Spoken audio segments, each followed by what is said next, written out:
to welcome you to our NextGen Government Training Summit. By way of introductions, my name is Emily Jarvis, and I'm the director here at NextGen, and in my day job, I am the events manager at GovLoop. So thank you all so much for joining me, and this actually marks our 15th year we've hosted NextGen. I think we don't look a day over 11, but you can be the judge of that. And I can't wait to jump into a full day of great content geared towards helping you master your professional development, whether you're a subject matter expert, a first-time supervisor, aspiring to be one, or a longtime supervisor wanting to brush up on your skills. You are in the right place. So thank you all so much for being here. And to make your experience as great as it possibly can, I'm going to spend a little bit of time this morning explaining our virtual environment and kind of the flow of how the summit will work today. So first things first, you can access all the areas in the environment from that lobby page. That's going to be your home base. The conference hall is where you can access the keynotes and the breakout sessions throughout the day. You can chat with your fellow government peers in the networking lounge and swing by. I know I was asking what you all were eating for breakfast because I'm starving, so give me your advice in there. You must also visit our exhibit hall, where our sponsors are ready to answer your questions. They have a ton of helpful resources. Plus, the more active you are in the environment, the higher you're going to rise on the leaderboard.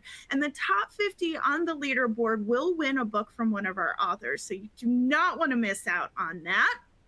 The Resource Center is where you can find all the CPE evaluations, slide decks, and today's agenda. If you miss a CPE evaluation or a slide deck from the event console, you can also access those in the Resource Center as well. All right, lastly, if you have any questions, and I mean any questions on how to access the environment, you can head over to the help desk, and my colleagues Leah and Karina will be there to assist you. They're the best at getting everyone in the environment to the best of their abilities. All right, with all of that housekeeping out of the way, I want to move on to this individual webinar a little bit.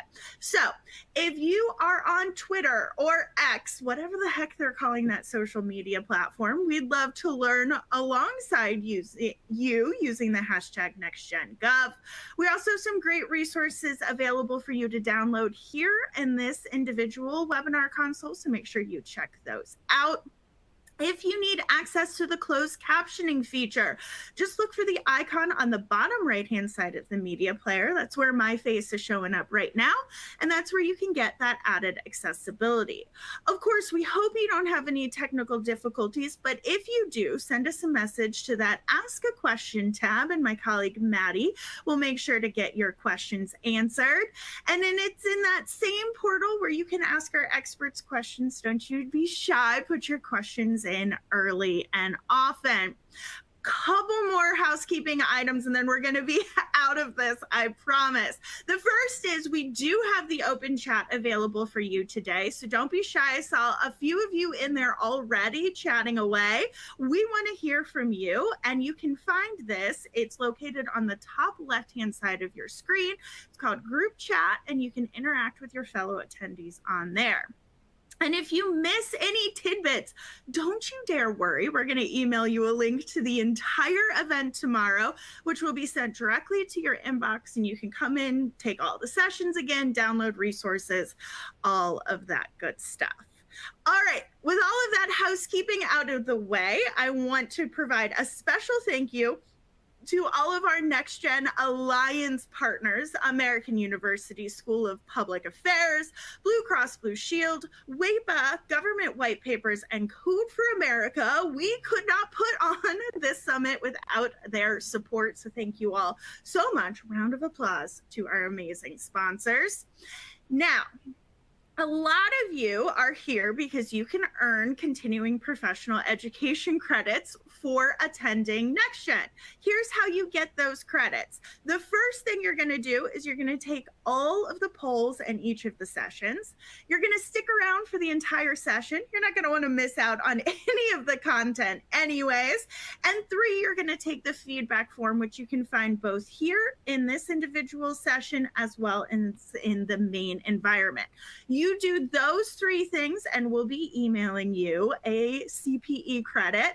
For attending all of the sessions today, you can earn up to 5 CPEs, which means, drum roll please, we would like to throw out our first poll question right now. And our first poll is really asking you, have you ever attended NextGen before? And I'm going to give you a few minutes to take this poll. And I'm really curious to see how many new folks we have, how many returning besties we've had before. I think this is like my 12th or 13th NextGen, but yeah, I'm pretty old, so you know how that goes. And while you take your first poll, I want to introduce us to our opening keynote, which will be talking about your high-level crash course in making your mission matter. We know that is an incredibly important part of the work that you do. And joining us to talk about it is Madiha Latif, who's the Senior Executive Operations Deputy Assistant Commissioner at the Bureau of Fiscal Service. And I'm going to hand things over to her in just a second. But before we do, I'm going to give you all a few more seconds to take the poll. Da-da-da. This is my music that is gonna go well. You all take the poll today, so I promise I won't actually sing a song. All right, let's get the results. 27% of you are here for the first time. So for those of you, welcome. We are excited to have you. For the more than half of you that have been here before, welcome back. We are excited to have you be part of today's summit. So with that, welcome. We are thrilled to have you. Now we're going to talk about making your missions matter. So Madiha, I'm going to send it over to you. Emily, thank you so much. And gosh, your energy is infectious. I am feeling so energized and excited. Well, good morning, everyone. I am excited to be here with you all today. I may not be able to see you, but I can definitely feel the energy from you all out there. Keep these good vibes coming throughout the day. Whether you're tuning in from your office, your home, or somewhere in between, I want you to know that this time is for you. It's always an honor to connect with fellow public servants who are committed to making a difference. Today, as Emily mentioned, we're going to talk about something that's very near and dear to my heart, making your mission matter. Now, I want to start by saying something we've all heard before, but it is so important that it bears repeating. What we do matters. And I'm going to say it again, because it's so, sometimes we just, we forget about it, but what we do really matters. It's easy to lose sight of this when you're deep in the day-to-day grind, right? But today, I'm going to show you how you can reconnect with your mission, reconnect with your why, empower your teams, and reignite that sense of purpose that brought you here in the first place. Whether you're managing federal budgets, developing policies, or improving services for the public, the mission, the why behind your work is what drives you. That's why you do what you do every day, right? And when you fully tap into that mission, the impact becomes extraordinary. It becomes ever so special, not only for you, but for the people you serve and the people around you.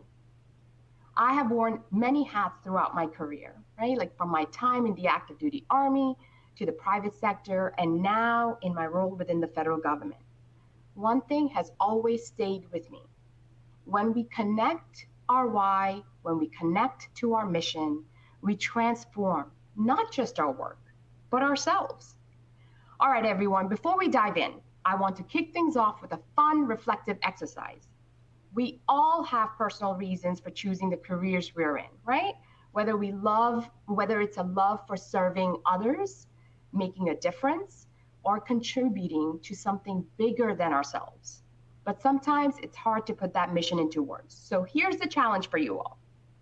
I want you to think about your personal mission, why you do what you do, and boil it down to just 3 words. That's right, 3 words. I don't want sentences.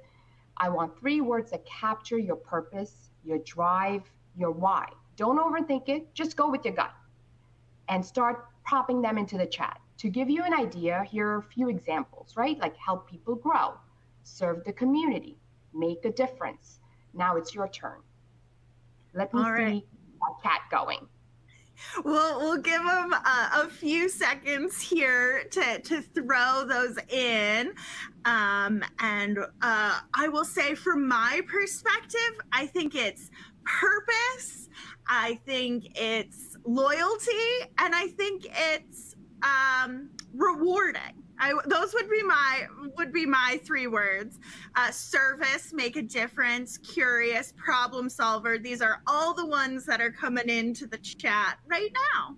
Oh my gosh, Emily, thank you so much. This is wonderful. Look at this. I love all of this coming in. So with that, I'm so excited to see the variety of things, right? But there's also a common theme. We are all people who are driven by growth, by service, by solving challenges. And I think that's what's inspiring, right? The reason I love this exercise is because it reminds us that we all have a personal mission that aligns with our professional roles. And when we tap into that personal purpose, it becomes easier to align with the larger organizational mission. So today, as we talk about making your mission matter, I want you all to keep those 3 words in the back of your mind, right?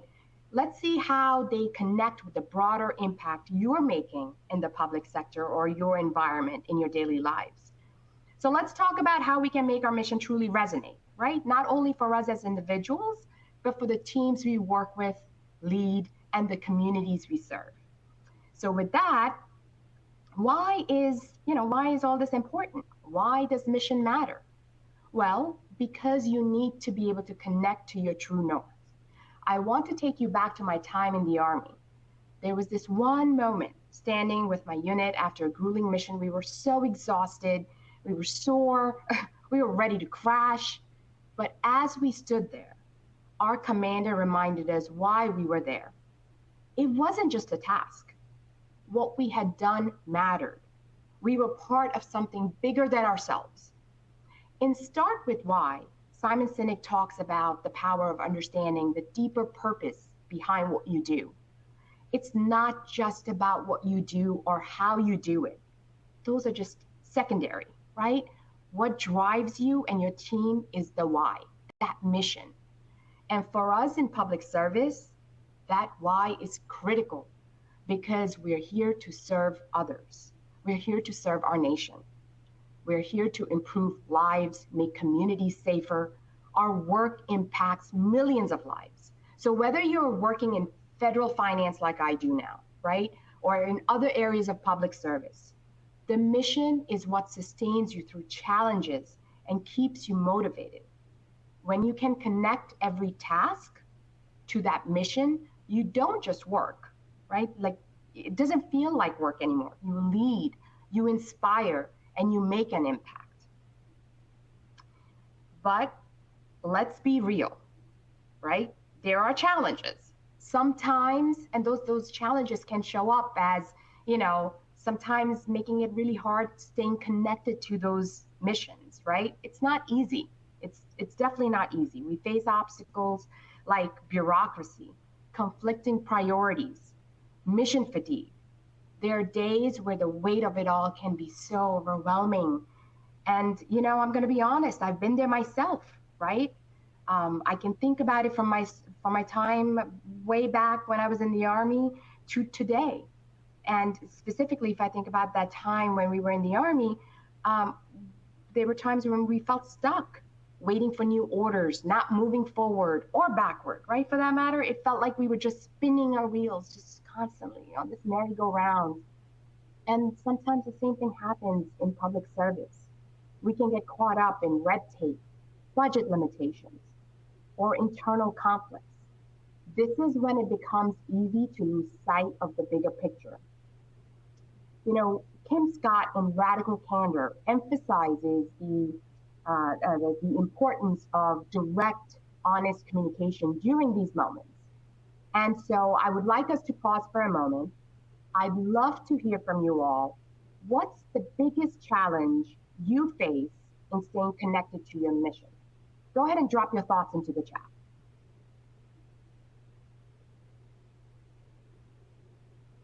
And then for the next 30 seconds, think about one way, just one, you've personally overcome these challenges in the past. And if you feel comfortable, please share that strategy in the chat. Yeah. So while we give folks a few seconds here, I'm seeing a lot of things around red tape, time management. Sometimes folks are thrown in a little bit of a toxic workplace or some outdated tools. Maybe you don't have the latest and greatest at your disposal. Conflicting priorities, leadership changes. I'm going to guess none of these are a huge surprise to you, since we all faced really similar challenges, but those seem to be the top ones bubbling up to the surface. Yeah. Oh my gosh, this is so good. This is so good to see, because I will say this, that when things get tough, and I'm so glad you guys are sharing, because it's important. That's why one of the reasons we do this, right? So we can share with each other. We're not alone out on an island or in a bubble by ourselves. There are others who are facing similar things. So I would say this, when things get tough, we need to have conversations that reconnect us to the why, to that mission. That's how we reignite that spark. Even when the day-to-day grind feels like overwhelming and, oh gosh, I can't do this for another day, I will tell you that just knowing or connecting to yourself can really be helpful, and we can learn a lot from each other from that. So I really do appreciate you all sharing this. So then I will say this, right? That just like mission matters, just like what your why is matters, leadership and culture in the organization equally matter. And I will say I learned this lesson of leadership and culture during my time within the federal government, specifically in Treasury, right? So my business area specifically is responsible for the tax and non-tax revenue collections of over 5.4 trillion in federal revenues. This is a monumental responsibility. And frankly, there are times when it can be easily bogged down in layers and layers of bureaucracy. But I know that if we don't have the right culture, if we don't, have the right leadership in place, we'd never achieve the impact we are capable of, right? So as leaders, we must set the tone. We must help see individuals, our staff, our organization also see the why and connect the dots to the why and the mission. And so the culture we create in our organization drives mission fulfillment. And this is a load that's not only, that not only the leaders bear, but it's every single individual of that organization. If we're focused on the mission, if we're committed to purpose-driven work, our teams will follow, right? Think about yourself as individuals. If you understand the why of why you're doing what you are being asked to do, then you're more willing to deep dive and do that work. Adam Grant in his podcast, Work Life, talks about how leaders who instill a sense of purpose in their teams don't just get compliance, they get engagement, they get innovation. So what I have done in my leadership career is ensure that every person on my team knows exactly how their role is connected to our mission. I create open lines of communication, empower decision-making at every level, and model the behavior that I want to see in others, right? And this goes back to even if I was not in the leadership role, right? Just as an individual, I want to be a positive influence in my team. And I will say it isn't easy, but It is essential for driving the culture that we need, right? As leaders, as individuals, we often underestimate just how much influence we have on our teams connecting to the mission. So if you are in a leadership role or even as individuals, think about it. When you walk into a meeting, the way you speak, the way you prioritize, the way you communicate sets the tone. Whether you realize it or not, right? Your team looks to you to gauge what matters as a leader and sometimes as a contributing team member. If you lead with mission driven purpose, it creates a ripple effect throughout your organization. My time in the Army has taught me that, and I can even specifically think of a time we had a commander who always reminded us that the mission was our guiding star. He didn't just tell us what to do, he explained why we were doing it. That sense of clarity and purpose made us feel more invested. The same applies within any organization.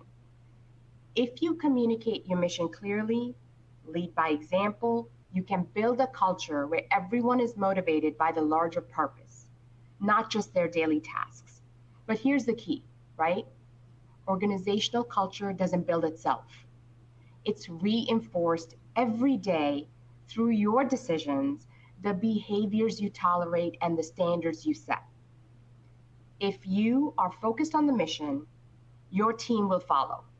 If you prioritize the mission in how you act and the expectations you set, that's what your culture will reflect. Now let's make this personal. I want each of you to take a moment to think about your own leadership and the culture within your organization or team, right? Think about how your behavior and leadership set the tone for those around you. Feel free to drop it in the chat.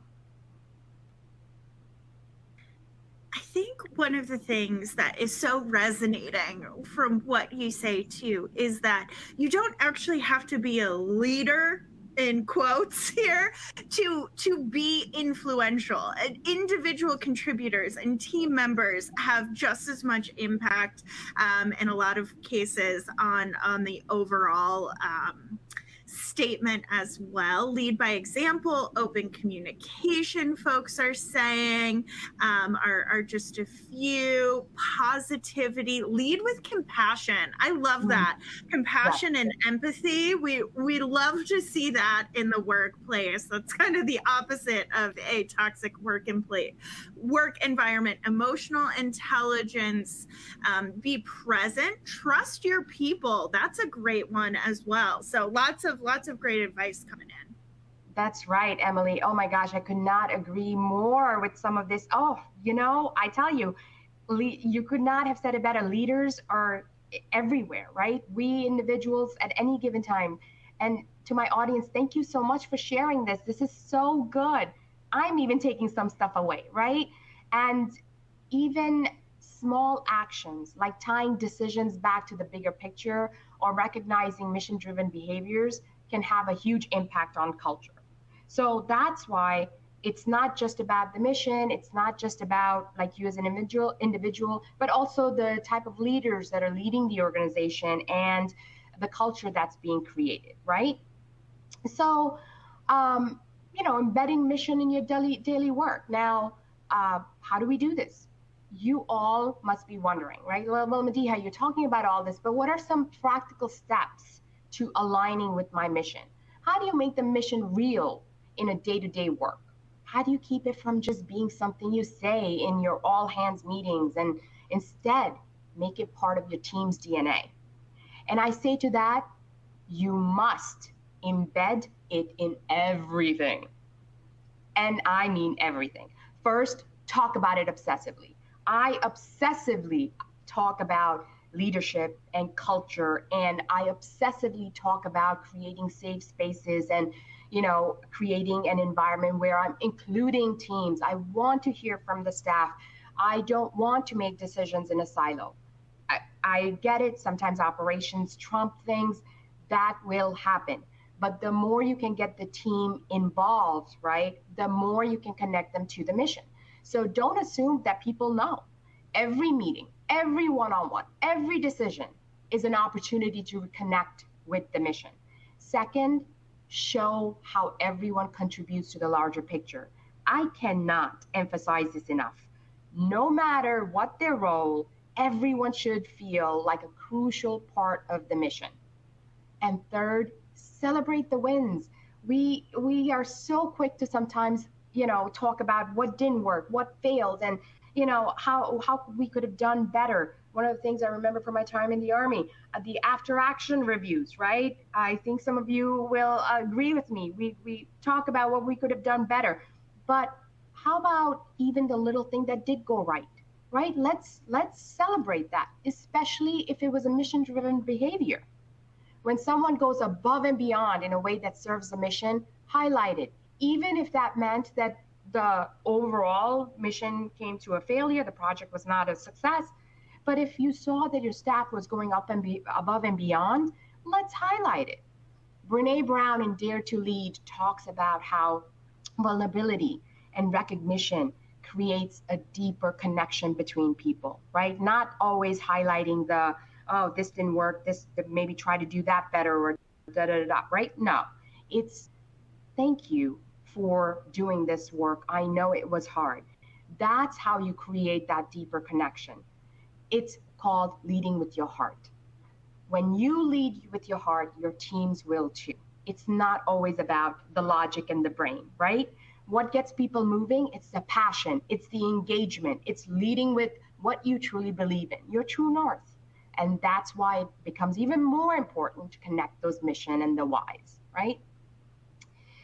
So let me bring this to life with a real world example from my time at the Treasury. As I mentioned earlier, my specific responsibility in my business area is of collecting over 5.4 trillion in federal revenues. And to put it simply, the stakes are high because like any household, keeping track of money coming in is as important as the money going out.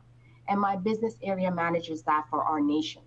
But here's the thing, mission of that scale can easily get bogged down by inefficiencies. And before long, the mission can get lost in the bureaucracy. So something that we've done in the last year or two is we took a step back and applied some of the principles from Adam Grant's Think Again. We are rethinking how we have been doing things, question long-standing processes, and realize that by cutting down on red tape and streamlining operations, we can focus on what truly matters. And what really, at the end of the day, matters is serving the American people. So in doing so, we're not just improving processes for the sake of efficiency, right? But we are keeping our mission at the center, safeguarding and communicating the nation's financials. It has been a game changer for our teams. And it is a reminder that when you stay connected to the why, you can move mountains. You can get people who don't, who may not be excited to do something. You can get them excited because you are having them see the why. And there's always going to be a few that, no matter what, they will take their time in coming around, and that is okay. You have to meet your team members, you have to meet your organization where they are. And so just always remember that stay connected to the mission and to the why. This is such a good conversation, and I love the fact that there's a chat going on, and I just wish I could do the chat and talk to everybody. I wish I was there in person, but that's what engagement means, right? So now let's talk about engagement all the while your operational mission is running smoothly. How do you ensure your teams or that even you as an individual feel connected to the mission? And how do you make sure they're engaged and driven by purpose? Well, one of the best lessons I've learned is to involve people in decision making. Human aspect of our projects, of everything, is crucial. When people feel they have a stake in the outcome, they engage at a higher level. So bringing them, connecting them to why, but then also empowering them, right, will make them feel like they have the stake and they will be engaged. So create opportunities for feedback, listen to their ideas, and encourage mission-driven innovation. Adam Grant's book, Give and Take, is all about how creating a culture of generosity and collaboration leads to innovation and success. When we foster environments where teams are actively engaged in the mission, the results are extraordinary. Now, I want to do something a little different, so please bear with me, but we've talked a lot about the mission and how important it is to stay connected to it. But I want us to take a moment to truly reflect. So I invite you to join me in a brief mindful minute. Wherever you are, sit comfortably, close your eyes if you feel comfortable doing so. I want you to take a deep breath in and slowly exhale. Take a deep breath in for 1, 2, 3, and slowly exhale for 3, 2, 1. Take another deep breath in for 1, 2, 3, and slowly exhale for 3, 2, 1. As you continue breathing, I want you to think about why you joined public service. What was it that brought you here? Continue your breathing. What is it about the work that resonates with you? Hold that thought for a moment. Now ask yourself, how can I bring that sense of purpose into my work today? Continue to breathe and exhale. How can I lead with that purpose? Take one more deep breath in, 1, 2, 3, and breathe out for 3, 2, 1. One last breath for 1, 2, 3, and out for 3, 2, 1. When you're ready, gently open your eyes. Thank you for taking that moment to reconnect. I encourage you to carry that intention with you as you move throughout your day, right? As you move throughout the day. Now, before we wrap up, I want to leave you with a challenge. I encourage you to take this feeling of connection to your mission and apply it. Here's how we're going to do it. First, in the chat, I want you to type one way you're going to bring your mission to life in your work this week. It could be something simple, reaching out to a team member, streamlining a process, or starting a conversation about your why. Let's get the ideas flowing.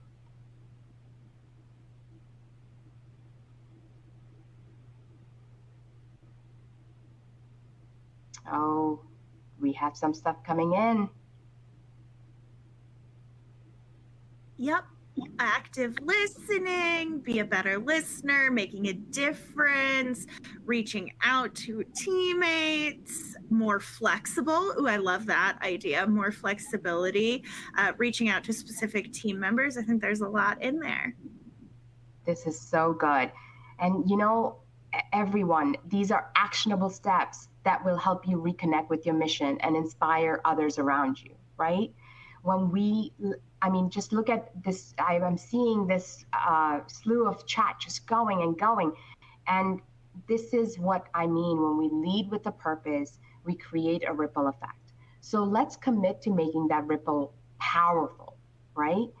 So this brings me to the end, really, and I will say thank you for spending this time with me today. I truly believe that when we commit to making our mission matter, we unlock the potential for extraordinary, special impact, not just for ourselves, but for our teams and the people we serve. Together, we can lead with purpose, inspire action, and create meaningful change. Let's go forward and make our mission matter, because that's what makes us us, right? Emily, thank you again for having me. Well, thank you for setting us up with a day of intentionality. You've given me a to-do list for today, so I really, really appreciate it. So thank you so much, and I know our attendees did as well. But the great content for this section isn't over because we have a wonderful closing keynote coming up for this hour. But before I introduce you to him, we've got our second poll question. And for this one, we want to know, what is the skill you're most hoping to enhance at today's summit? And there's a lot of different options here, so I'm going to give you a few seconds here to take this poll. And while you do, I'm going to introduce you to our next keynote, who's going to be talking about 5 in-demand skills for modern public servants and how you get them. And I like to think of us as all modern public servants. So this is going to be really useful for all of us. So joining us to talk about that is Pete Blank, who is a training and OD manager at the Personnel Board of Jefferson County, Alabama. Pete, thanks so much for being with us today. Really appreciate it. Absolutely, absolutely. Thank you for having me. Hello to everybody out there in TV land. I know. They're here. They're here somewhere. All right, let's go ahead and get the results of the poll. And communication is up there. Management skills are another one. And then kind of rounding out the bottom there are technical skills, writing, and financial wellness, which are all skills I know, Pete, that you're going to be chatting with us about here. So with that, I'm going to turn the floor over to you. Thanks, Emily, and hi, everybody. I see over 600 people are on. Glad to have you. Hello from beautiful Birmingham, Alabama. So everybody who's across the country. My work is mostly in local government. I worked at Disney for about 15 years down in Orlando and then transitioned to local government. How's that for a transition? So I know a lot of you worked private sector and came back into the public sector as well. Boy, how do you narrow this down to 5, y'all? As we look at our workplaces, as we look at the next generation, as we look at, what we want to accomplish, whether we're on the state, federal, or local level. Let me tell you how scientifically I created this list. I went with 5 of my coworkers in a room and said, "What do y'all think?" And we came up with a list. So this was literally not through Google or through research or an N of 1,000 people. We just talked about what are we seeing today. So before I even get started, Emily, you don't got to read these out. I'll go ahead and see them.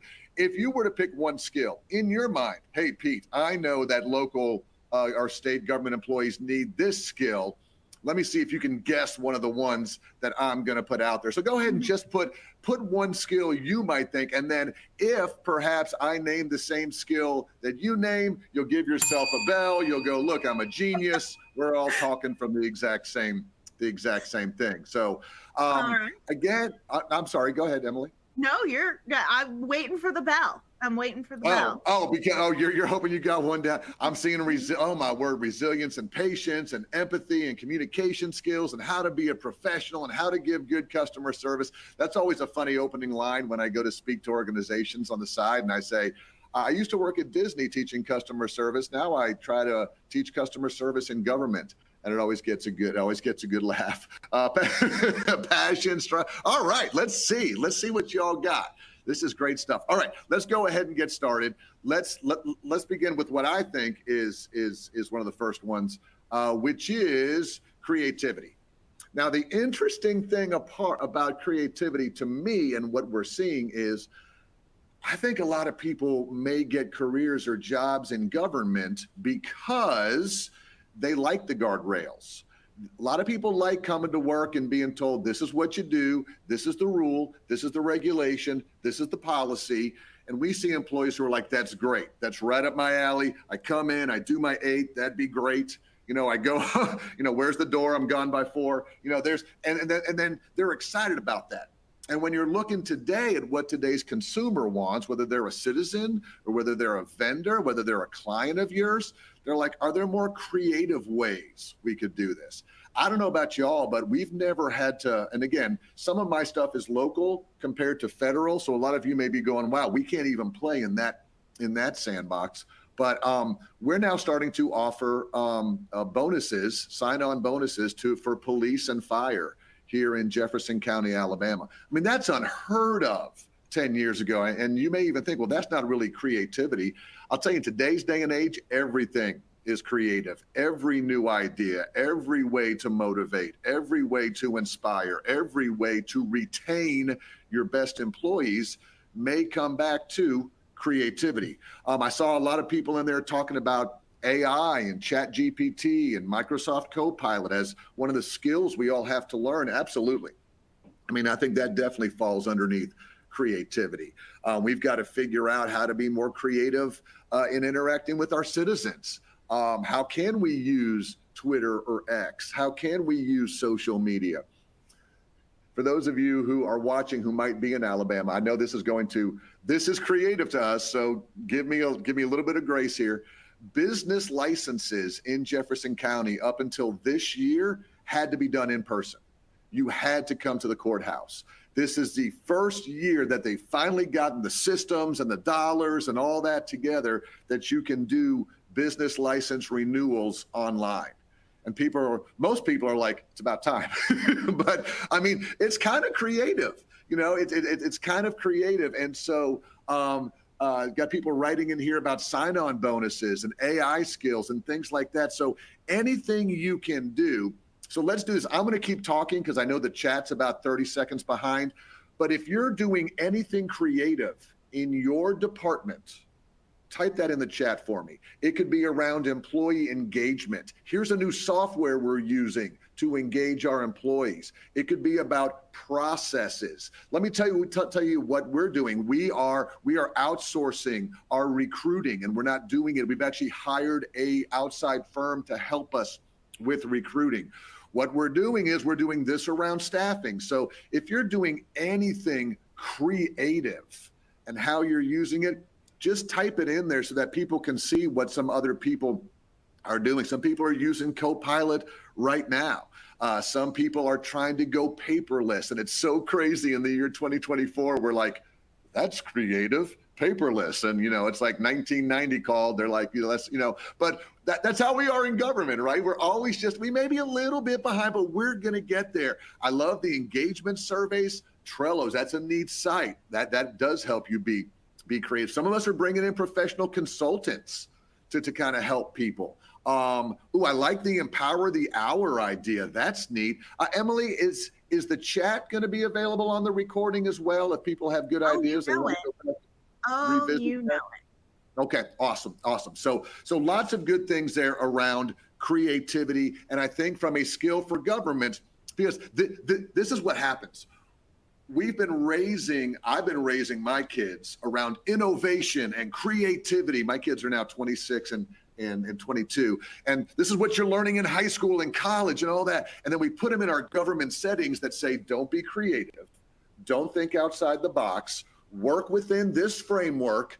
This is the red tape and bureaucracy. And we wonder why there's no employee engagement. We wonder why there's no culture being driven that people want to work to. They want to be creative, and our systems may stifle them a little bit. So part of our job as leaders, go back and relook at those systems and see how we can do that. All right, let's talk about flexibility. Again, kind of ties a little bit into where I was going, but we have to be able to flex at a moment's notice. And you can also call this adaptability. A lot of you were talking about adaptability as well. We've got to be able to adapt. We have public service people, police, fire, public works, streets and sanitation, parks and recs, who are really good at this because they know when the hurricane is coming or they know when this is happening and we have to flex. How many times have you gone to work and someone says, the internet's down today, the network is down today? Just this past week in our building, it was the boilers are down, there's no heating going on. So you're like, oh, so does the classroom that we're teaching a class in need to move across the hall because that's where the sun comes in, so it's warmer and all of those things. So situational awareness, that's what we're talking about. We're talking about being business savvy enough that you can flex. Because and we'll talk about coaching in a second, but if you don't get your people to be flexible, your department is going to struggle. Your processes are going to struggle. Your citizens are going to struggle because everything is changing so stinking fast. Thank you, Maria. Flexibility is a must in the world today. Jennifer, I started working in local government in '07. And I always had this standard. Why do we do it this way? We've always done it this way. And I was like, I can't wait to break that mold. And now here I am 17 years later. And in a training class, I'll say, why? Because we've always done it that way. So even in the course of the past 15 years, this change is hard. Flexibility is hard. I like that, Lisa. The pandemic did teach us a lot of things. A lot of pivoting, a lot of hybrid, a lot of possible remote, a lot of new ways. And then, boy, is it easy to fall back into our own methods. Is it easy to get back there? Kelly, I agree. This is hard. This is hard stuff. Let me tell you what I've learned. And again, this is where I get on a tangent, so I apologize. I think we've got great employees who want to do the right thing, who are maybe stuck in a process-driven department that really isn't allowed to flex. So we always get blamed for having low morale employees and people aren't excited and all that. They want to do the work, but they just get this, and so they're like, well, now I guess I'll just do it the way we've always done it because it's just so kind of like what Madiha was talking about. We have to know what the mission is. We have to know what we're trying to accomplish. So let's talk about flexibility. All right, let's get to the next one. All right, this is interesting. Teamster. Let's see. Elizabeth says we get set in a mindset, and if anything goes wrong, it's a pain. So it's easier to have a flex plan. Man, that's genius. Yeah. Why do I want to set a backup plan? I don't want to take time to have a plan B or a plan C. Plan A will work. When plan A doesn't work, yeah, we absolutely fall apart. Yeah, Teamster. I'm not talking about Teamster union, so don't go down that path with me. What I mean is when I was talking to my fellow coworkers and I said, what's a skill they need? And everything fell into this, that we need how to lead a team, how to lead hybrid teams, how to be a good team player. What about in-person teams? How to generate a high-performing team? And I was like, oh, Teamster, I'm going to put it all under one, because again, I'm a college football fan. All right. So I'm in the South, went to, I'm not sure where I went to school, but excuse me while I take a enjoyable sip. Is this a good time to tell you I'm a Buckeye fan? You know what? The Ohio State. Good for you. Good for you. Everybody, feel free to put your favorite college or pro team in the chat. Let's go down that rabbit hole if we want to. But I'm making the analogy here between how college football has changed with the portal. Thank you, Go Gators. That a boy, Christopher. Of course, my kids went to Alabama, so roll tide. But anyhow, the portal and the NIL, how that has changed the game. That analogy applies to us in government as well. For so long, we had a process. We had it's blowing up now. Roll tide. We had a process, didn't we? We knew how government worked. We knew what to do. Same thing in college football. And now the portal comes in and employees can move around in college football. And how much are you going to pay me to come to your school and the NIL deals? The same thing is happening here in government. Employees are going, yeah, I could work for your department, but this department looks a little better. This one might offer me more money. I thought I'd stay and be here, but this retention bonus is over here. Can I go over to this location now? Hey, what about this department being just an awesome place to work for your entire career? Nope, not anymore. So we have to create, and I do love that Madiha was talking about culture. I'll tell you, organizational culture is a key driver. Go back and look at all your Gallup data. Look at why people are unhappy right now. I think the last Gallup data came out in April of 2024 around engaged, disengaged, and actively disengaged. And some of the data that came out of the last time that they did the engagement survey in April was employee engagement's down to its lowest levels ever.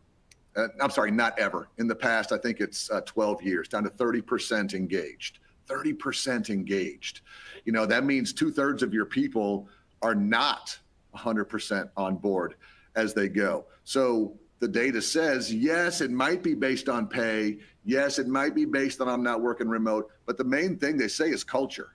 You know, how many of you have ever had a pretty good job, saw you had another bump? Hey, I could get 5% more over here or 3%, and you moved and you were like, well, that was a mistake. That was I shouldn't have done that. I should have stayed where I was for a little less because of the leadership, because of the mission, because of the culture, everything she was talking about. Huge. So again, being a team player, getting people to know what a team player means, making sure people aren't out for themselves. Go ahead and align it to athletics. It's not the name on the back of your shirt. It's the name on the front of your shirt. You know, this whole idea of working for a team, so important, and being a good team player. Okay, a couple more. Let's roll. Hey, the grass is not always greener. And can I get an amen? All right, next one. Let's do this, which is coach-centric. Here's what I mean by that. If you're a leader or a manager watching this, you cannot, it's a double negative. You cannot not coach your employees. You cannot not give feedback. You cannot not hold them accountable. I was actually in Canton, Ohio yesterday. Got to see the Pro Football Hall of Fame for the first time. I was speaking to a group of McDonald's regional managers up there. And we were doing a little bit of leadership development talk with them. And one of them raised her hand when we talked about accountability. I'm like, what's your action item? What are you going to do? And she said, there is this manager who says one thing in front of me, but when I leave, he says something else behind me. And I've known it's been going on for 3 months, but I haven't had the time, the gumption, the wherewithal, the backbone to approach that person and tell them about it and how it makes me feel. Let me tell you, managers need to do that, and employees need to be coached. You all know what happens when you've got two equal employees. One is doing a horrible job, this person's doing a great job, and nobody is addressing this. And you're like, this high performer, start bringing it down. You know, why should I bust my butt? So you got to coach them. Take those classes on how to give feedback. Take those classes on how to coach your employees. You know, coach them to not say that's not my job. When you hear someone say that's not my job, it's just-in-time feedback. Please don't say that. When you hear someone say that's above my pay grade, I can't. And if that's you, coach yourself. Nothing is above your pay grade if you're a leader. We just heard her say that. Now, you may not be able to make that answer, but that's above my pay grade is just another way of saying I don't want to deal with this situation or someone else.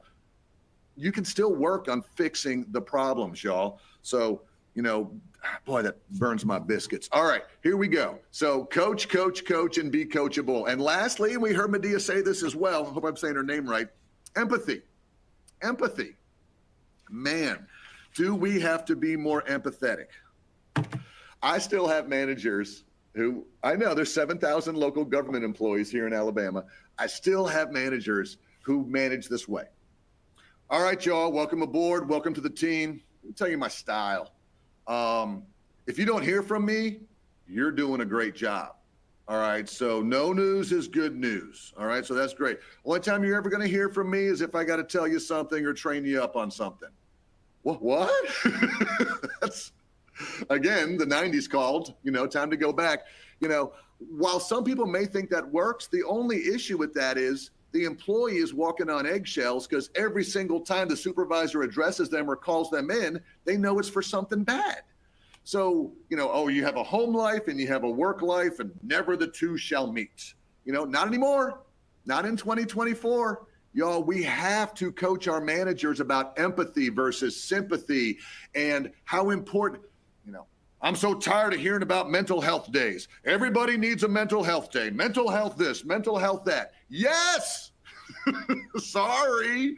You know, it's a different time and a different age. And if people are having personal issues, if people are having family issues, they're not going to leave those at home. They're here. They just need us to be a little more empathetic, to be a little more connected to them, to just ask, is there anything? We're not talking about HIPAA violations or anything like that. We're just talking about simple human decency. How's your day? Anything I can do for you? I noticed you're a little off today. Anything that was probably inappropriate. So I noticed you're a little off. Don't say it that way. Say it, hey, is there anything I can do to assist you today? So just be empathetic. All right. Be empathetic to people. Those are the skills. So let's go to the chat because we are getting to the end of time. Oh, no, it's not a chat. Oh, it's a poll. Emily, take this poll away, buddy. Yeah. All right. So for this poll, we want to know which of the following 5 skills you agree to improve next year. And we'll give folks a few seconds to answer that poll. And while they do, Pete, I've got a few kind of follow-up questions for you. Sure. And we'll do these in rapid fire format. So if we got time, let's do it. Yeah. Yeah. Number 1, folks are saying, I'm ready to be flexible. I'm ready to be adaptable, but I'm hitting this ceiling where leadership, they're not budget. They're not moving. They're doing their own thing. So what do I do in that situation where I'm not the boss? I'm not the one in charge, but things got to change. Yeah, this is where what I call business savvy comes into play.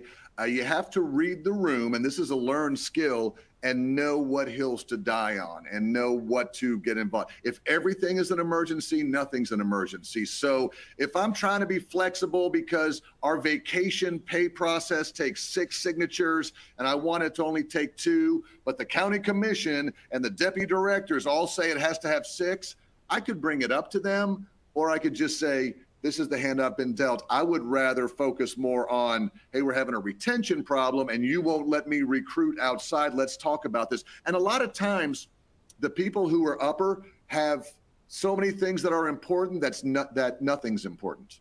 Okay. Mm-hmm. It's easier for them to just check the box and say, nope, do it this way. Nope, do it this way.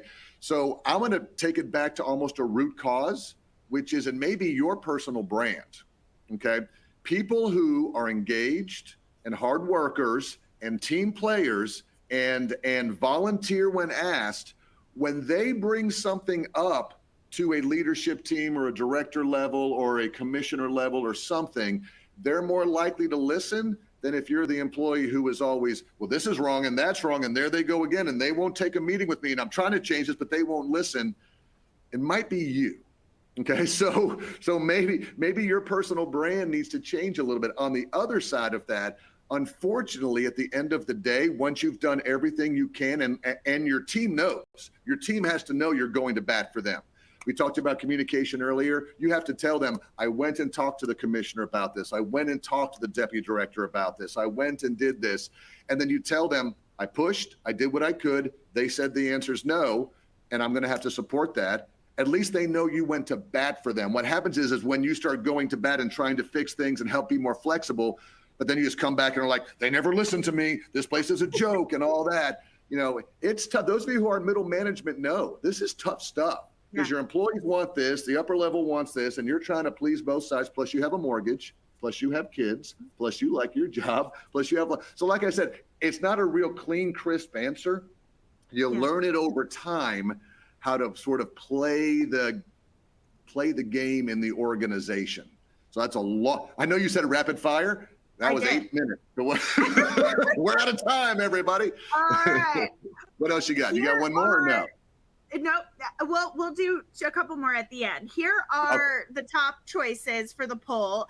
Commit to creativity was number 1, and I will coach and be coached was number 2. So we love to see it. All right. I know you've got a few slides here to close this out. Oh, yeah. No, this is just simple stuff. Last one. I mean, here's the 5 skills we thought. Some of you typed a few of these. I saw some of you did not. That's fine. We all know what employees need. It's around culture. It's around leadership. It's around those things. I think these 5 skills will help us get there. And I'm also on LinkedIn. I was going to give a QR code. I love LinkedIn. I'm a huge LinkedIn fan. It's just Pete Blank on LinkedIn. I post leadership videos. I like to learn on LinkedIn. I try to stay off the other sites. So if you're into leadership development and things like that, just follow me on LinkedIn. We'll see a lot of good stuff. So that's all for me. I appreciate y'all. It's going to be a great day. I love virtual. I hope some of you are cozy in a chair with a nice beverage, with a big screen. Most of you are probably there with 3 screens doing work on one side while you're trying to watch and learn on the other. So I got you. So, but I appreciate y'all, and thank you to NextGen and GovLoop for having me, and I hope you all have a great day at the conference. Well, thank you, Pete. I feel like you gave us a shot of adrenaline here this morning. So I appreciate that, especially for our West Coast friends where it's bright and early. So I don't have a Buckeye cup, but I'm glad the Gators are here and front and center. But Pete, thank you so much for sharing your in-demand skills with us. We have one final poll for everyone before we head into the next session. So first things first, we want to know what your experience level is in government. So if you're our federal friends, we're looking for your GS level or SES. And for our state and local friends, we're looking for years of experience.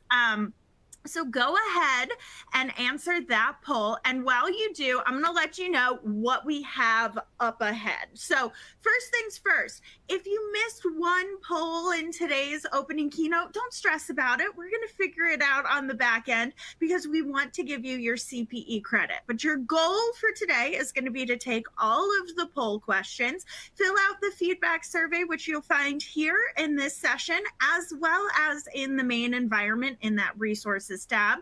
Make sure you complete that feedback form for every session you're on if you want that CPE credit.